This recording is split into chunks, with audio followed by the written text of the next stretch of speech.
Colaboremos por una región limpia. Separa los residuos y depositalos según corresponda. Con el sistema de recolección diferenciada, una mejor calidad de vida es posible. Litoral TV y vos cuidan el medio ambiente.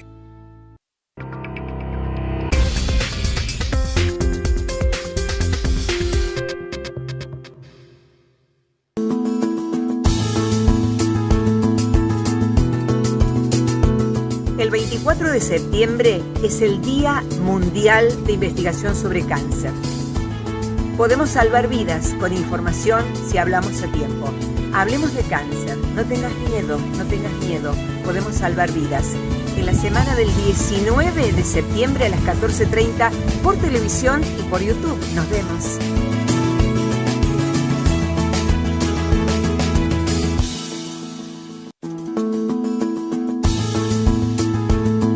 Hola, soy Jerónimo Costa y quiero invitarlos a charlar de tratamiento del cáncer ginecológico y sobre las innovaciones que tenemos al respecto.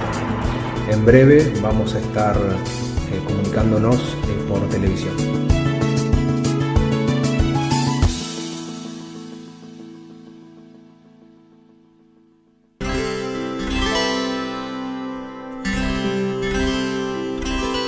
Del 19 en adelante a las 14:30 por Litoral Televisión, invito a la gente de la región que vea los especiales Sí a la Vida.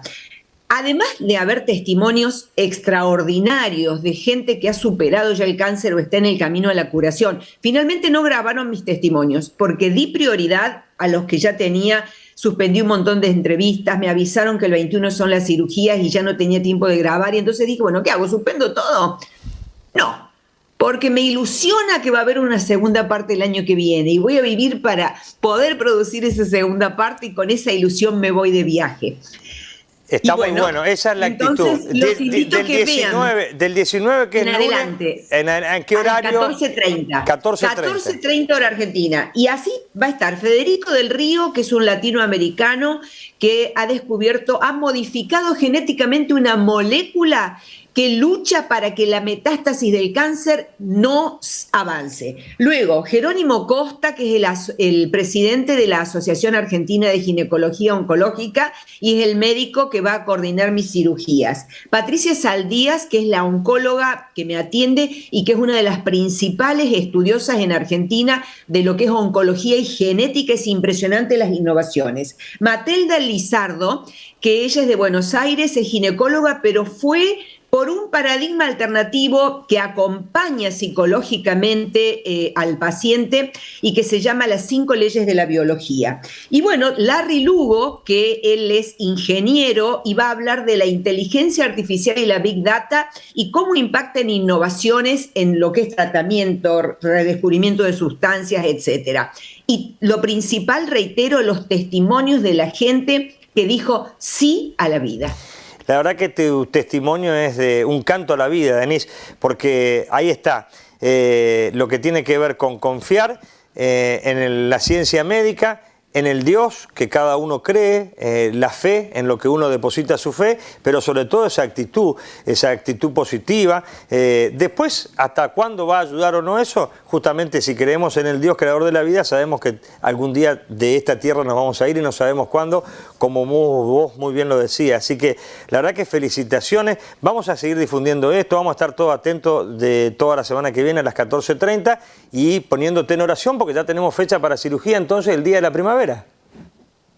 El día de la primavera, fíjate qué lindo día, hermoso día. Te agradezco las oraciones, Toti, agradezco la enorme cantidad de gente, mucha gente que yo no conozco personalmente, otros que sí, que están orando porque me lo dicen, me envían los mensajes. Y aquel que esté pasando, aquella persona que esté pasando una situación difícil, sea del tipo que fuere, que se comunique al 3482-632-998, que hemos creado unos grupos y hay otros grupos maravillosos que te ayudan a seguir adelante. Y mucha fe fundamentalmente mucha fe, porque para Dios nada es imposible. Y el Día Mundial del Cáncer es el Día de Nuestra Señora de la Merced, así que ahí también Sí, vamos a el depositar. 24 de septiembre, Toti, es el Día Mundial de Investigación sobre Cáncer y todos podemos aportar información que salve vidas, porque el 50% de los cánceres son evitables. Lo último que se está investigando a partir del lunes entonces a las 14:30 por LTV. Un abrazo enorme, Sí. Denise, y seguimos comunicados. Un abrazo, gracias. Chao, bendiciones, gracias. Bendiciones para vos, por favor.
Colaboremos por una región limpia. Separa los residuos y depositalos según corresponda.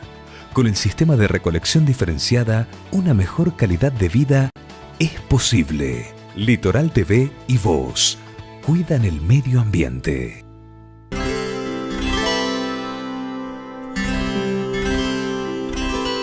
Hola Jerónimo, ¿qué tal? Hola Denise, ¿cómo estás? Bien, bien, doctor. Muchas gracias por la entrevista. Me encantaría que nos pueda comentar acerca de las innovaciones. Innovaciones que usted ha podido observar a través de estos años como médico cirujano, también como ginecólogo, oncólogo y como mastólogo. Aquel aspecto que quiera destacar, lo escuchamos. Bueno, muchas gracias. Quizás haya que plantearlo desde distintos puntos de vista. Ujú. Creo que algunas de las innovaciones que por ahí más trascendentes que se han visto son, por un lado, la forma de encarar o entender la patología oncológica, que por ahí ha pasado a través de los años, incluso en los últimos años se va modificando, de lo que era originalmente la patología de un órgano a una patología sistémica, y hoy por hoy ya estamos viendo que es algo que puede ser a nivel molecular o incluso genético. Entonces, en ese aspecto es como que hay grandes innovaciones, y de hecho hay patologías puntuales que requieren un estudio o un asesoramiento genético incluso antes de iniciar un tratamiento. Después tenemos los cambios a nivel de lo que sería la cuestión técnica, las técnicas quirúrgicas, y en eso quizás ahí sí hay es lo que yo más he vivido en la cuestión práctica, y eso hace referencia probablemente también a esta forma de entender de manera distinta al cáncer, o no solamente cáncer, sino que otro tipo de patologías que requieren un tratamiento quirúrgico, en donde pasamos de hacer lo que eran tradicionalmente cirugías más grandes, de modo convencional, y lo que han generado muchísima innovación es todo lo mínimamente invasivo, que nos permite prácticamente realizar los mismos procedimientos que veníamos haciendo antes, pero a través de pequeñas incisiones que son en definitiva lo que mejoran y facilitan la recuperación, tenemos menos complicaciones. Ujú.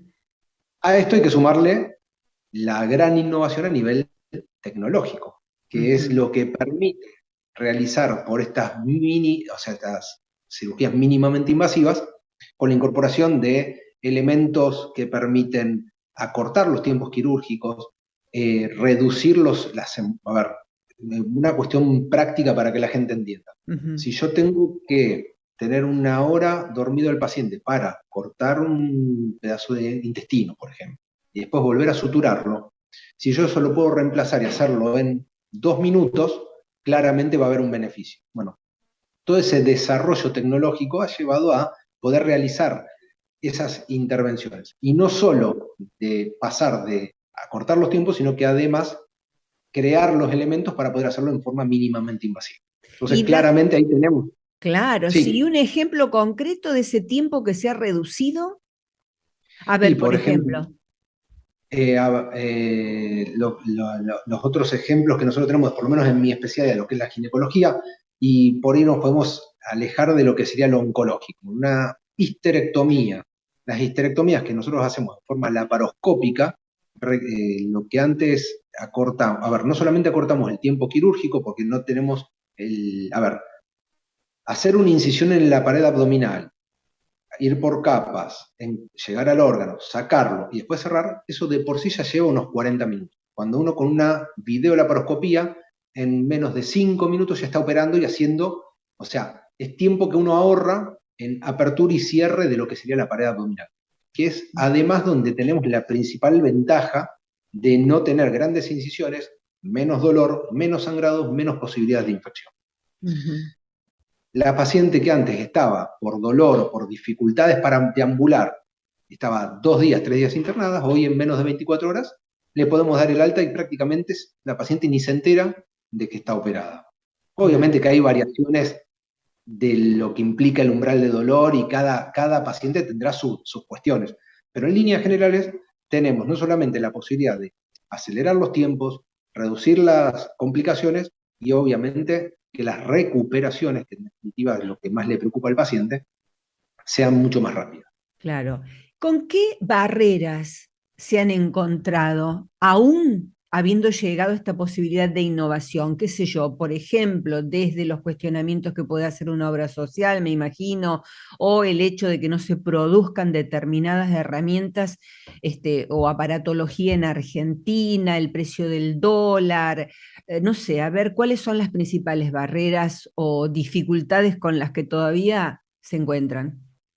Sí, bueno, claramente estas dificultades son, pasan en todos los ámbitos de la vida cotidiana y Sí. claramente esto no es la excepción. De hecho, la mayoría de estas cuestiones tecnológicas son importadas y entonces solemos tener algunas dificultades. Pero bueno, la realidad es que generalmente es un poco un trabajo de hormiga que la mayoría vamos haciendo. Muchas veces demanda un poco más de tiempo al médico poder sentarse, escribir, hablar con las obras sociales.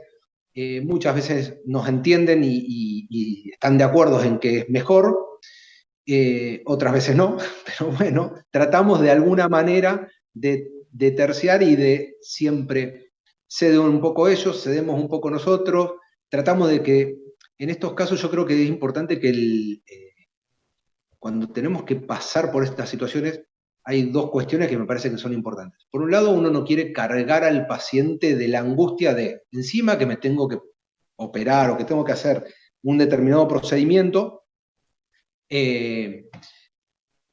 tengo que ir a lidiar con una cuestión básicamente de cobertura. Pero por otro lado también creo yo que es importante que esté al tanto de que hay algunas cuestiones en donde todos tenemos que poner un poquito de lo nuestro y que la mayoría de las veces se suele solucionar. Sí. Doctor Jerónimo Costa, y respecto a los pacientes o las pacientes oncológicas, el tema de la fertilidad, ¿ha habido innovaciones que la preservan o no? Sí, eso es un campo que está en permanente crecimiento y de hecho te diría que en los últimos 10 años es como que hubo un boom al respecto. En ese sentido hay tanto innovaciones desde lo, digamos, teórico, técnico para el tratamiento de la patología oncológica, ya sea de tratamientos mucho más conservadores en lo que hace referencia a los ovarios, al útero en su conjunto. Nosotros muchas veces consideramos al útero como si fuesen dos órganos. Hablamos de cuello de útero por un lado y cuerpo del útero por otro lado.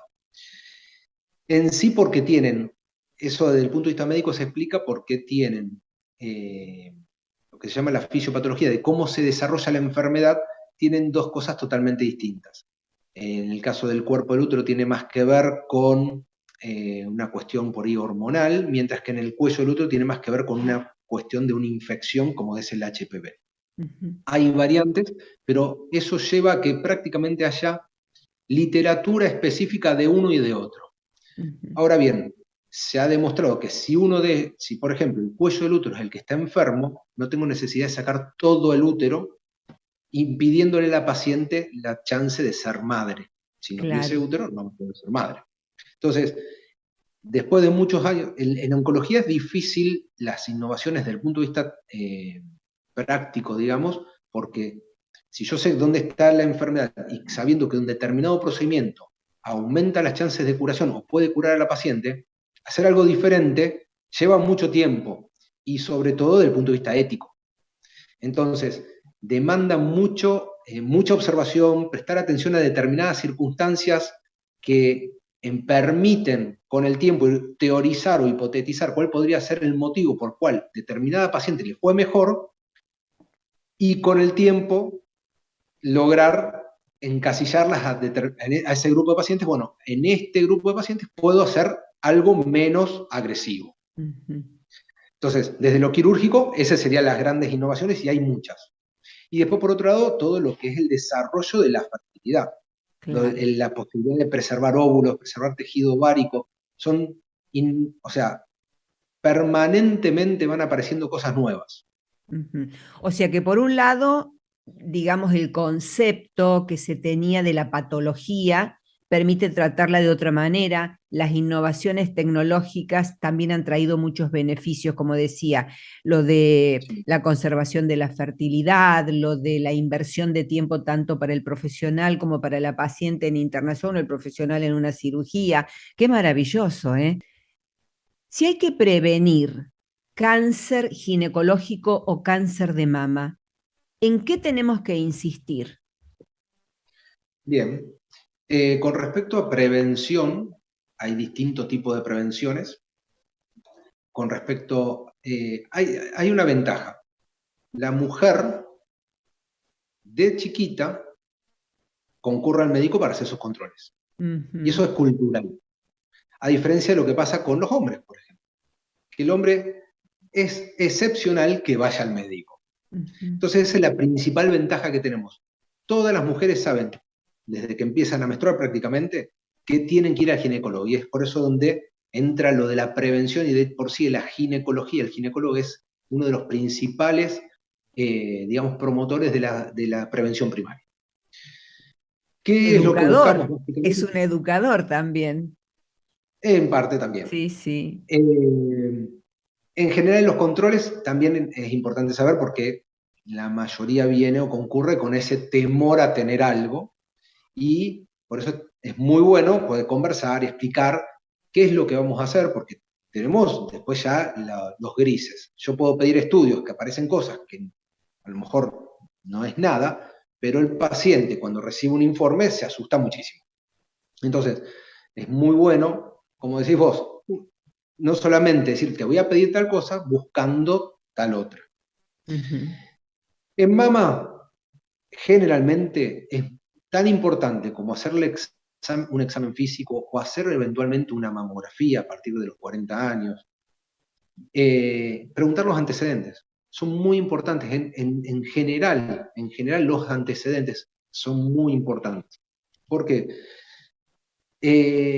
no todas las mujeres, porque tuvieron una madre con cáncer de mama, tienen que empezar a hacerse una mamografía a los 18 años. Lo más frecuente en cáncer de mama es que haya sido en el familiar que le tocó algo esporádico, no algo hereditario. Cuando es hereditario, ya generalmente la paciente dice, no, si yo tengo mi abuela, mi tía, mi prima, mi madre, hay ya toda una historia de cáncer en donde uno ya lo mira con otro ojo. Pero hay muchas pacientes, de hecho muchas veces las consultas suelen ser de pacientes aterradas porque la compañera de trabajo tuvo un cáncer, entonces por las dudas vino ella. Entonces es importante tranquilizarla, explicarles cuál es que no es algo contagioso, y por eso ahí entra en juego todo esto de los antecedentes, conocer un poco el antecedente familiar. Después de determinada edad, sí se pueden empezar a hacer los controles de screening, que se llaman, como la mamografía, tratando de identificar lesiones, sobre todo pequeñas, que nos permitan a nosotros hacer un tratamiento más focalizado. Después el gran caballito de batalla de lo que es el ejemplo de la prevención real es el cáncer de cuello. Cáncer de cuello con la posibilidad de hacer el Papa Nicolau, y hoy por hoy, ya que hay nuevas innovaciones también tecnológicas en lo que se llama determinación de HPV, con la combinación de esos elementos uno puede, por un lado, detectar a pacientes que tengan HPV, que es el virus que produce el 95% de los cánceres de cuello, y si tienen ese virus, ver si hay alguna alteración celular. Y para eso sirve el Papa Nicolau. Bien. Bueno, respecto a la prevención, viste que está muy en discusión si ahora es conveniente cada 6 meses hacerse estudios, porque justamente hay cánceres que no avisan, o con hacerse anualmente es suficiente. Sí, la realidad es que, por lo menos en ginecología, que yo sepa, en la mayoría de las especialidades, es difícil esto de la prevención, y probablemente en eso van a variar las políticas de salud de cada país. El otro día hablaba con un colega que hace cirugía cardiotorácica y me decía, no sé dónde, en China, le hacen prevención de cáncer de pulmón. Entonces todos los años le hacen una tomografía a todo el mundo y claramente tienen un montón de detección de cáncer de pulmones pequeños. Claro. Ahora, hay que ver si eso es extrapolable a la situación de cada país y de cada sociedad. A lo mejor es un lugar donde tienen, por ejemplo, niveles altísimos de contaminación y tienen mucho cáncer de pulmón y les retribuye hacer ese tipo de práctica. En nuestro caso, yo tendría que decir, bueno, limitándolo un poco a lo que uno ve, en nuestro país el cáncer de mama es el más frecuente, seguido del cáncer de colon. Entonces, justifica un control anual, por lo menos, control mamario. Con respecto al cáncer de colon entiendo que es dependiendo un poco de los antecedentes y a partir de determinada edad, hacer un estudio del colon, y si aparecen pólipos se repite en determinado tiempo, y si no aparece nada, los tiempos de control son más largos. Pero hay que controlarlo. Claro. Por otro lado, hay que entender que muchas veces los estudios que pedimos, lo más probable es que no salga nada. Sí, porque hacemos a todo el mundo, y no todo el mundo va a tener una patología. Entonces ahí entramos en el balance de qué utilidad tiene, por ejemplo, someter a todo el mundo a una colonoscopía en base al riesgo que eso puede traer. Porque el hipo no deja de ser un procedimiento quirúrgico, no deja de ser una serie de elementos que hay que considerar. Bien. Entonces, muchas veces eso son decisiones que se toman a nivel no solamente de lo que dice una sociedad, y por eso hay que tener cuidado cuando uno extrapola lo que hacen en China a lo que nos pasa a nosotros en realidad. Y generalmente son recomendaciones de los ministerios de salud de cada lugar en conjunto con las sociedades específicas. Por ejemplo, Sociedad de Mastología, la Sociedad de Oncología Ginecológica, etcétera, ¿no? Bien. Hablando justamente de Asociación de Ginecología Oncológica Argentina, al 2022 vos sos presidente de la asociación. Y además estás coordinando un posgrado muy, pero muy interesante en la sede Rosario. Me gustaría que informemos al respecto, porque ha habido personas que me han preguntado sobre ese posgrado y no he sabido qué responderles. ¿En qué consiste el posgrado? ¿Quiénes se pueden inscribir? ¿Si hay becas? ¿Qué es lo que se ve en ese posgrado? Bien, nosotros, yo te voy a corregir, Sí. porque nosotros tenemos posgrado, pero sí tenemos lo que se llama fellowship, que es algo parecido. Y es como una formación de segundo nivel. ¿Qué quiere decir? Todo médico ginecólogo que termina su especialidad tiene la posibilidad de hacer durante 3 años más una formación específica en ginecología oncológica. La realidad que en la mayoría de las especialidades, o sea, la ginecología hoy por hoy ha evolucionado y hay distintas ramas. Están los que hacen solamente mastología, los que hacen ginecología oncológica, los que hacen fertilidad. O sea, son distintas ramas y con esto de las innovaciones, no solamente tecnológicas, técnicas, es como que nos vamos subespecializando en algo. Entonces, en la ginecología oncológica existen en distintos lugares del país, la mayoría concentrados en Buenos Aires, pero tenemos en el interior, en Rosario, hay 2 lugares de formación, uno es en el hospital, en lo que sería Grupo Gama, que es donde estoy yo, y después hay otro en el Hospital Clemente Álvarez, que es un hospital municipal. Después hay lugares de formación en Neuquén, en Córdoba, y bueno, pues ya en Buenos Aires.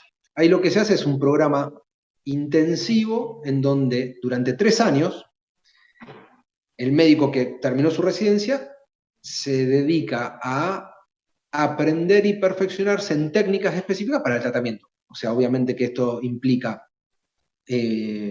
empezar a dedicarse más específicamente a un determinado tipo de patologías, estudiar ese tipo de patologías y aprender a tratarlas. Eso obviamente que básicamente lo que se hace hoy es aprender a trabajar en equipo con el oncólogo, con el genetista, con la gente de fertilidad, con la gente de radioterapia. O sea, uno lo que tiene que aprender es a poder conversar de igual a igual con ellos sin reemplazarlos. Claro. Porque no es imposible. Entonces, tenemos que aprender a poder comunicarnos y discutir. Para discutir tenemos que tener algo de conocimiento, con los patólogos, incluso con la gente que hace tratamientos paliativos, para tratar de, entre un grupo que habitualmente es grande, muchas veces son más de 4 o 5 médicos, o si sumamos a todos los que te nombré, en algunos casos somos 10, poder darle la mejor opción de tratamiento a una paciente. Bien. ¿Y las inscripciones cuándo son? ¿Anualmente, todos los meses? ¿Dónde inscribirse?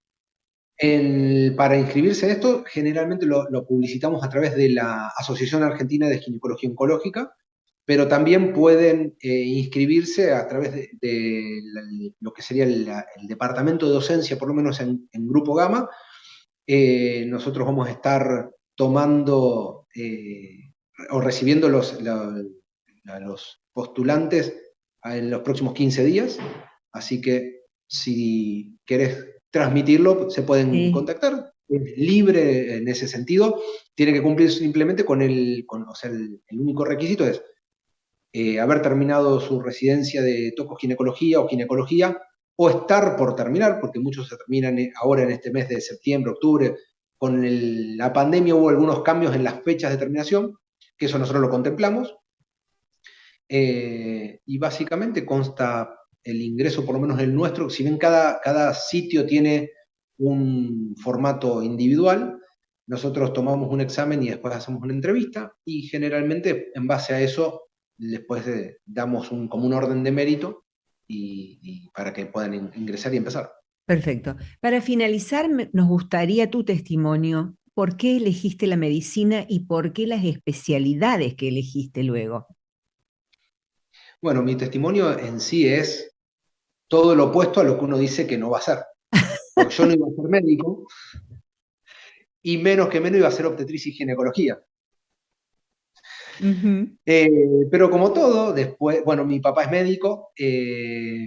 Cuando yo, si fuese por mí, hubiese seguido jugando al rugby y me dedicaba a tener una chata y a hacer fletes. Pero después, como todo, evidentemente la maduración me llevó a que, bueno,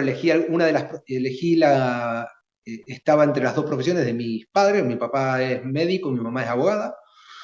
Eh, y tengo que aclarar que nunca jamás me indujeron a nada, nunca me dijeron nada. Cuando yo le dije que iba a hacer fletes, nada.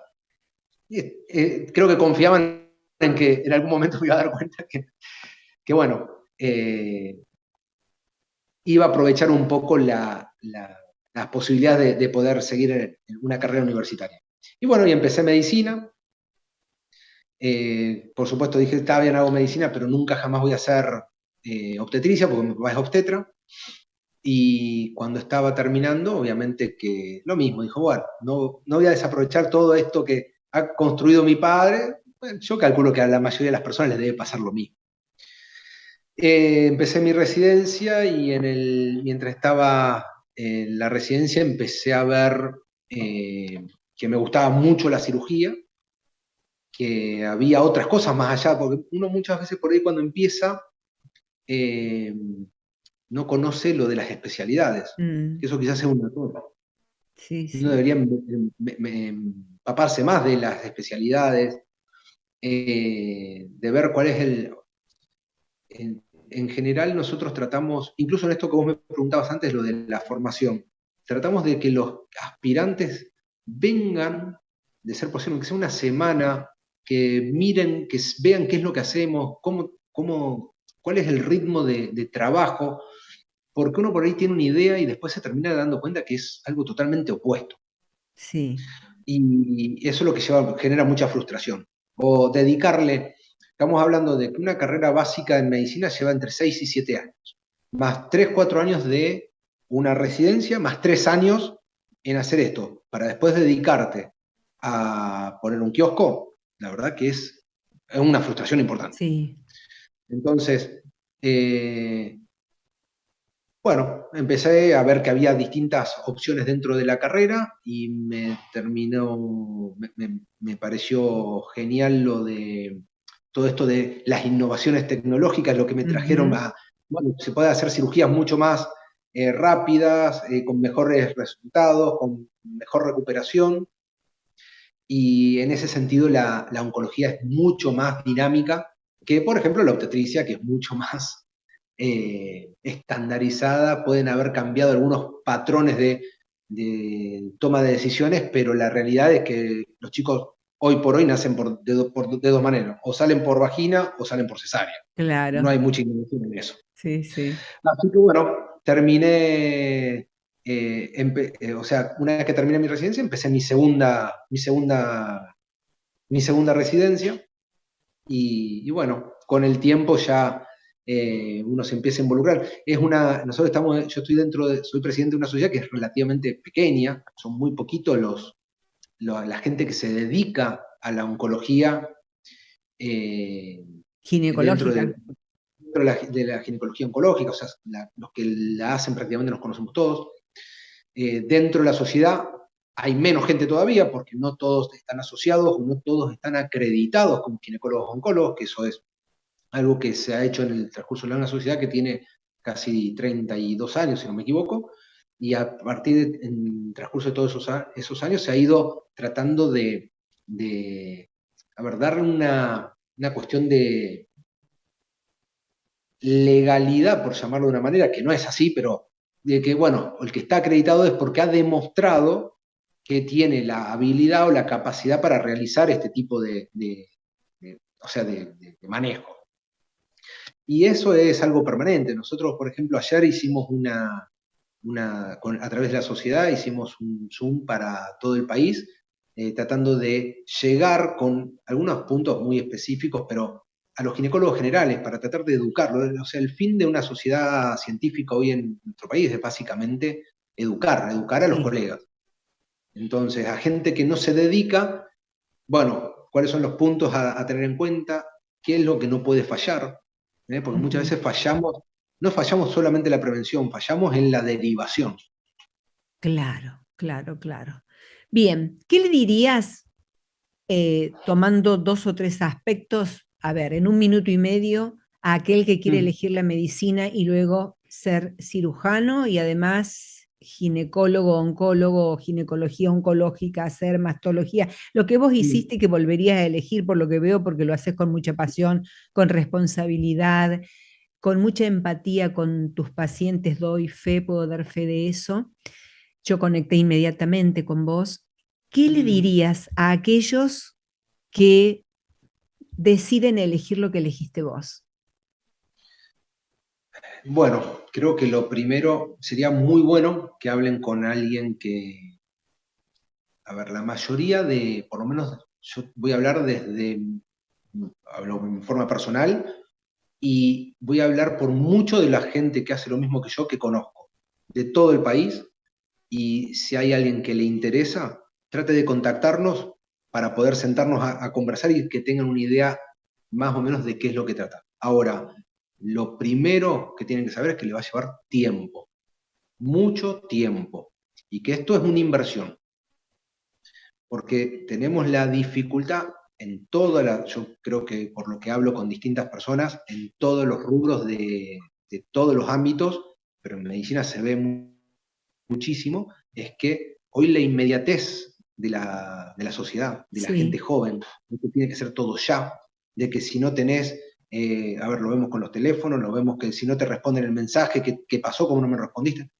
A ver, yo lo que le trato de decir, esto es una inversión, vos no vas a ganar plata con esto, Claro. es tener que vivir la vida, y si haces las cosas bien, posiblemente después puedas vivir de esto. Claro. Pero creo que es lo primero que le tengo que decir, porque si hay gente que se mete en esto simplemente porque creo que la forma en que, no sé, lo pienso porque muchas veces hay que hacerle entender a la gente que esto no es una cuestión económica. O sea, uno tiene que poder vivir de su profesión, pero yo veo que mucha gente se frustra o que terminan la carrera y que, porque no ganan plata, no quieren hacer la residencia, no quieren formarse y prefieren ir por otro lado, algo más rápido. Y lamentablemente esto claramente no lo es. ¿Volverías a elegir tu profesión? Sí. Bueno, gracias por haberla elegido y por todo el tiempo y el amor que das a tus pacientes. Bueno, por nada, Denise.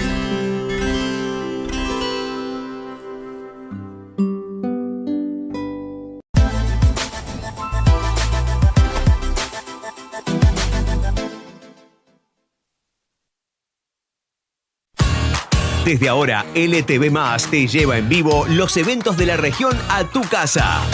Para que no te pierdas de ningún acontecimiento, tu entrada gratis para que puedas disfrutar de todas las festividades de la zona la tenés con LTV Más. Eventos en vivo.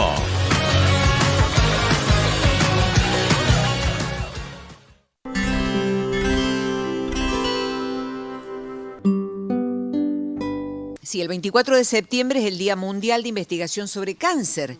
Entonces, una semana antes, habitualmente se hace la Semana Mundial, en donde se hacen entrevistas a especialistas que hablan sobre cáncer, prevención, innovaciones, etcétera. Yo pensaba conducir en vivo a las 14:30 y después pero resulta que ayer me avisaron que el 21 de septiembre van a hacer mis cirugías para extirpar tumores cancerígenos. Entonces no voy a estar en la zona. Bueno, el material que podíamos recopilar hasta hoy con testimonios locales entraba en el documental y lo que ya no podíamos, no. Entonces estuvimos con Carlito Fratini, estuvimos grabando en el patio del canal, la verdad que todo muy lindo.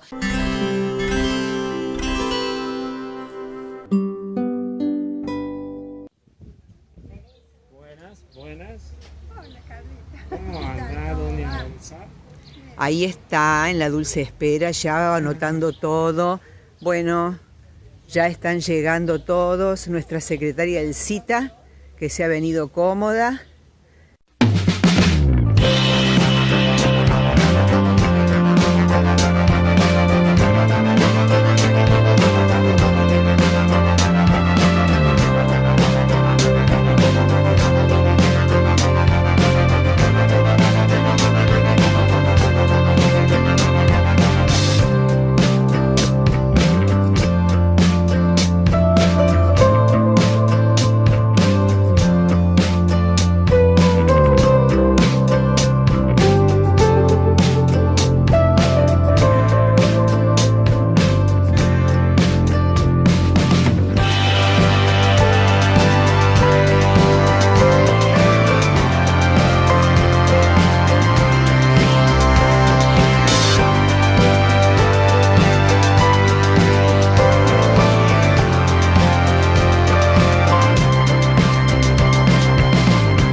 Soy Erika Rubiolo y me diagnosticaron cáncer de mama en el mes de la primavera del año 2018. Fue muy fuerte escuchar el diagnóstico. Cuando el médico me llamó desde Rosario para explicármelo, yo estaba sola en mi casa y recibí la noticia. Yo había escuchado perfectamente lo que me dijo el médico y, bueno, de todas maneras repregunté, ¿es cáncer, doctor? A pesar de que lo había escuchado bien.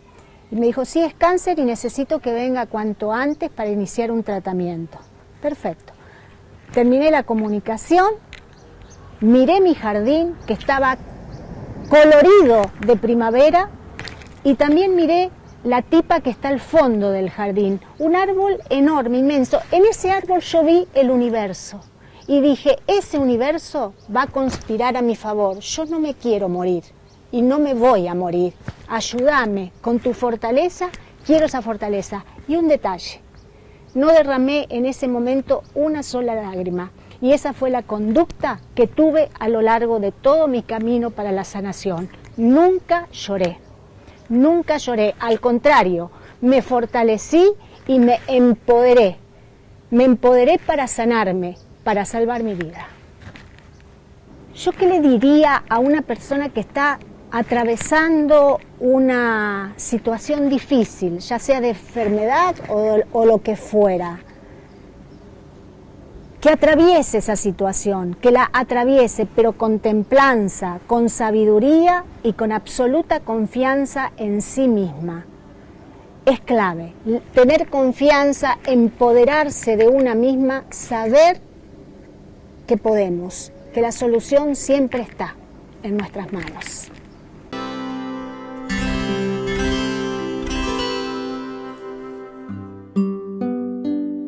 Hola.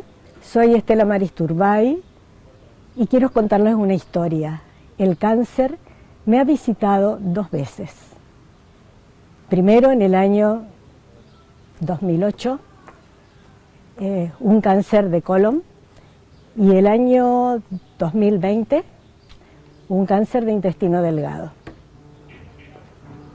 explicar cómo recibimos esa noticia, cómo recibimos el diagnóstico, es un poco difícil, pero vamos a tratar de hacerlo entendible. Me sentó un médico frente a él en un escritorio, en un consultorio, y me dijo: mire señora, usted tiene cáncer. Le voy a explicar cómo sigue esta historia. Primero, le voy a hablar de las posibilidades que tiene usted. Si las lesiones que encontramos en los pulmones son metástasis, tiene usted un porcentaje de vida de tanto. Si no responde al tratamiento, el porcentaje es tanto. Sí, y ahí lo frené. Le dije: doctor, basta de sí, sí, sí. ¿Cuándo empezamos el tratamiento? Esa fue mi respuesta. ¿Qué le diría a una persona que pasa una situación difícil? Las circunstancias son una sumatoria en la vida. Una tras otra transcurren porque es el vivir. O sea, el vivir es una manera de, ¿cómo explicarlo? O sea, vivir para mí es una manera de transitar el tiempo. El tiempo es eterno, por lo tanto, tenemos que ponerle al tiempo, tenemos que ponerle fuerza, tenemos que ponerle verdad, tenemos que ponerle paz, tenemos que ponerle alegría. Hemos sido creados para ser felices, entonces pongámosle el pecho a las dificultades, salir adelante, transitar, caminar, amar, sonreír, hacer todas las cosas que quizás no las hacía antes, porque la vorágine del trabajo, de la vida, de la crianza de los hijos a veces no nos permite vivir la vida de una manera feliz y alegre. Si hemos sido creados para ser felices, ¿por qué desperdiciar el tiempo?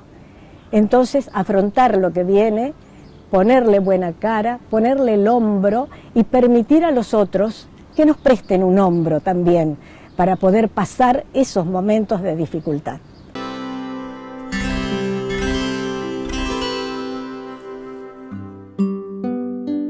Hola, soy Laura Vizcay. Me diagnosticaron cáncer el 30 de julio del 2020. El diagnóstico me llegó una tardecita cuando llegué yo a mi casa con el informe de la tomografía que me había recomendado mi médico. No me dio el diagnóstico el médico de cabecera que me tenía que dar ese diagnóstico, sino que me visitó casualmente un médico amigo que pasó y le mostré mi informe esa tardecita y él mirando me dijo: Laura, tenés cáncer. Charlarlo con tu médico mañana y tomá decisiones porque deben ser urgentes. Yo esa tardecita tenía un compromiso muy importante con 2 antropólogos que venían de Buenos Aires y tenía que salir corriendo de mi casa para llegar a horario para ese encuentro. Pensé mucho tiempo después si no estaba o no había estado negando esa información que me llegó tan sin contexto, podríamos decir, pero pensé, mañana voy a pensar en esto. Cuando desperté, supe lo que tenía que hacer. Y por suerte, lo pude llevar a cabo porque todos en la vida tenemos nuestros infiernos y nuestros paraísos, pero no todos vivimos con la posibilidad de ciertas condiciones de vida, de contextos humanos que nos apoyaran y nos acompañaran para estas travesías.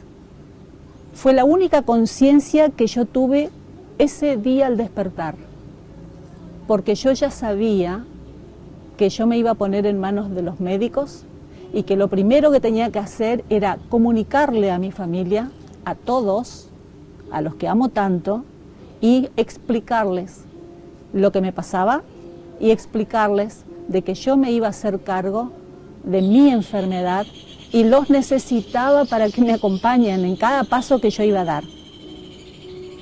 Y así fue. Ese fue el modo en que recibí este diagnóstico, y a partir de allí comenzó una nueva tarea que yo tenía que realizar, como tantas otras llevo adelante, y decidí que me iba a poner en manos primero de la ciencia y en manos de Dios por sobre todas las cosas. A partir de ese momento tuve una conciencia de agradecimiento que hasta el día de hoy la llevo como si fuera mi manera de respirar. Siempre pienso que cada uno vivimos experiencias diferentes. No me animaría a decirle, a recomendarle algo. Simplemente le diría que vivir es una aventura. Hoy nos toca esto, mañana nos tocará aquello, pero no significa que por eso dejamos de vivir. No me animo a recomendar a nadie qué podría ser, pero sí que se rodee del amor genuino, de la familia, de los amigos, de la maravilla que es la amistad, y que siempre esté cerca de esos sentimientos, porque el amor sana todo.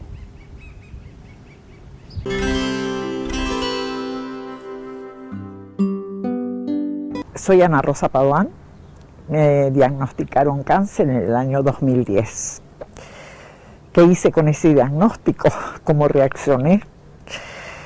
Bueno, creo que yo misma me sorprendí cómo reaccioné, de la mejor manera, porque pensé que tantas había que habían sentido la misma sensación, quizás de sorpresa, de enojo, de bronca, de ¿por qué yo? Sin embargo, yo lo tomé como con la mayor naturalidad y dije, tengo que hacerle frente porque es algo que me puede pasar a mí y a cualquiera, como a tantas otras mujeres que le pasan tanto acá en la zona como hay. Y bueno, así que le puse las mejores ondas y confié mucho en la Virgen de Fátima y en mi mamá, que yo la tenía a ella en la última etapa de su vida, y confié mucho, pedí mucho a ella, y bueno, esa fue la decisión de tomarla con buenas ondas, como quien dice. Y me encomendé a ella, a la Virgen, y bueno, y lo superé. Y me fui, y me operé, y luego esperar la biopsia, y fueron momentos duros, pero siempre con buenas ondas. Y acá estoy. No se echen atrás, que tengan siempre el empuje, las garras, la valentía, y decir siempre adelante, siempre con garras, siempre con buena onda, siempre, nunca decir, no, tengo miedo, le tengo miedo, no quiero, yo quiero, no, siempre con esas ganas de vivir, de esas ganas de sanarse, de curarse, pero siempre también con la fe en alguien más superior y en los médicos, que siempre son ellos también a quienes nosotros nos encomendamos, nos ponemos en sus manos, ¿no? Y en Dios.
Patricia, ¿por qué elegiste medicina? Elegí medicina por el amor a la medicina, porque esto o lo amás o lo amás, no hay otra explicación. Es ese bienestar que te genera el poder ayudar al otro, que no es fácil de poder poner en palabras para explicarlo, pero creo que la explicación más sencilla es, o sea, la única forma en la que uno puede dedicar su vida a la medicina es porque realmente ama la profesión. Si no, es algo muy, muy difícil, son muchas cosas que uno tiene que dejar o sacrificar a nivel personal para poder ir adelante con tantos años de estudio, porque es una carrera que es muy larga y la parte de estudiar no se termina nunca. Es un continuo in eternum. Claro. Estamos todo el tiempo capacitándonos, estudiando, siempre hay cosas nuevas todo el tiempo. Así que en realidad el porqué no tengo un porqué muy definido, pero creo que es porque no podría ser otra cosa que no sea médica. Qué lindo. ¿Y por qué oncóloga? Oncología porque es un desafío permanentemente. Y el hecho de... Yo cuando estaba en segundo año de la facultad, que ya dije que quería hacer oncología, ni siquiera existía oncología como especialidad. O sea, era como algo que se hacía, o sea, los tumores lo trataban los médicos clínicos, pero no existía la especialidad en oncología. Y eso fue año 2002. O sea, yo termino la facultad y ya estaba formada la carrera de especialista en oncología, porque se había formado, pero en su inicio, cuando yo decido ser oncología, ni siquiera estaba la carrera de grado, digamos, de residencia. Y el hecho de que es algo que no se sabe y no se termina de entender, hoy en día sabemos muchísimo, pero en su momento era un gran enigma el por qué se producían los tumores y qué era lo que hacía que la célula actuara como actuaba. Y hay muchas cosas que pudimos entender en este último tiempo, pero hay un montón de otras cosas que aún hoy, y no sé si algún día vamos a terminar de comprender 100%, y esa es la razón por la cual es muy raro que pueda hablar de encontrar la cura del cáncer, porque es una enfermedad muy dinámica que todo el tiempo va cambiando, y cuando uno cree que logró entenderlo y que logró encontrar las vías que producían tal, ya la célula cambia, hace otra cosa y es otra vez arrancar de cero. Creo que es una de las áreas de la medicina en donde más investigación científica hay, y el área de desarrollo de investigación es enorme, y poder participar de investigación clínica es algo, por lo menos para mí, muy gratificante, porque uno es como que es partícipe y protagonista de lo que va avanzando la medicina en este campo. Claro, sí, del aporte a la humanidad. Sí. ¿Y la genética cuándo te convenció?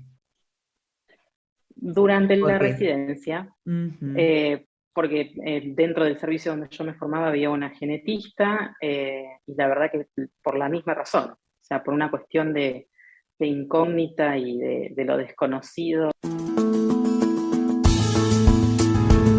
Hola, soy la doctora Saldías, oncóloga clínica y especialista en asesoramiento genético en oncología. Los invito a todos a que muy pronto nos encontremos para tener una charla sobre asesoramiento genético en oncología, por TV y por YouTube. Los espero.